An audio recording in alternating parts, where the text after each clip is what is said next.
तो भारतीय समाज पार्टी ने फैसला किया है, भारतीय समाज पार्टी ने आगाह कर दिया बांसडी के दरोगा को और बलिया के एसपी कप्तान साहब को, बलिया के डीएम साहब को, कि हमारे कार्यकर्ता हमारे सम्मान है। हमारे कार्यकर्ताओं पर अगर आंच आएगी, हमारे कार्यकर्ताओं को निर्दोष अगर पीटा जाएगा तो बलिया के बांसडी छोड़ दीजिए, किसी भी थाने में दरोगा बैठने लायक नहीं रहेंगे, क्योंकि आपको बैठाए। तो माननीय ओम प्रकाश राजभर ने निर्णय लिया है कि आज शाम तक अगर बलिया के बांसडी के कोतवाल दरोगा जी अगर सस्पेंड, सिपाही जी सस्पेंड, स्टोनो सस्पेंड नहीं होते हैं तो 7 तारीख को बलिया की बांसडी थाने का घेराव भारतीय समाज पार्टी कार्यकर्ता करेंगे। और यह हमारे सम्मान की बात है, हमारे कार्यकर्ताओं के सम्मान की बात है।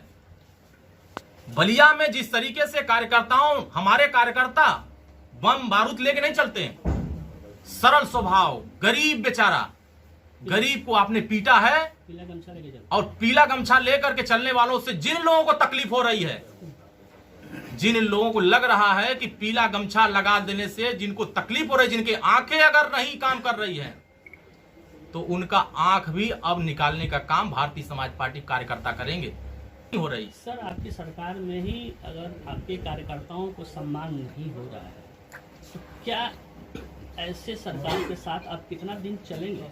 क्या अगर नहीं रुका इस तरह का तो क्या रास्ता अलग होगा? देखिए, हमारा लड़ाई यहाँ आर पार की होगी। कार्यकर्ताओं के लिए अलग होगा रास्ता। कार्यकर्ताओं के सम्मान के साथ अगर खिलवाड़ होगा साथ छोड़ेंगे तो लड़ाई आर पार की होगी। बीजेपी के हम उत्तर प्रदेश की सरकार के मुखिया को ये संदेश दे रहे हैं, उत्तर प्रदेश के डीजीपी साहब को संदेश दे रहे हैं, बलिया के कप्तान साहब को संदेश दे रहे हैं, बलिया के डीएम साहब को संदेश दे रहे हैं कि उत्तर प्रदेश की सरकार जिस दिशा में काम कर रही है, अगर अपने सोच को नहीं बदलेंगे तो उनके सोच को बदलने का काम ओम प्रकाश राजभर खुद करेंगे। आपके माध्यम से मैं माननीय मुख्यमंत्री तक संज्ञान में दे रहा हूं, आपके माध्यम से कप्तान साहब के संज्ञान में डाल रहा हूं, आपके माध्यम से डीएम साहब के संज्ञान में डाल रहा हूं कि माननीय ओम प्रकाश राजभर जी लड़ने वाले नेता हैं। 2017 में हम सरकार में थे, लड़ रहे थे। सरकार से भी लड़ जाएंगे सर। गरीब के साथ अन्याय होगा तो लड़ेंगे, सरकार से भी लड़ेंगे, बिल्कुल लड़ेंगे, सरकार से बिल्कुल लड़ेंगे। कार्यकर्ताओं के लिए सरकार से भी लड़ना होगा तो लड़ेंगे। हमारे कार्यकर्ता हमारे लिए मूल पूंजी है, हम कार्यकर्ताओं के सम्मान के लिए लड़ रहे हैं। कार्यकर्ताओं के सम्मान के साथ कोई खिलवाड़ होगा तो जिससे लड़ना होगा उससे लड़ा जाएगा। जरूरत पड़ेगा तो साथ भी छोड़ेंगे, अब जरूरत पड़ेगा तो उस पर विचार करेंगे। जनता के लिए हम लोग काम कर रहे हैं, कार्यकर्ताओं के सम्मान के लिए काम कर रहे हैं।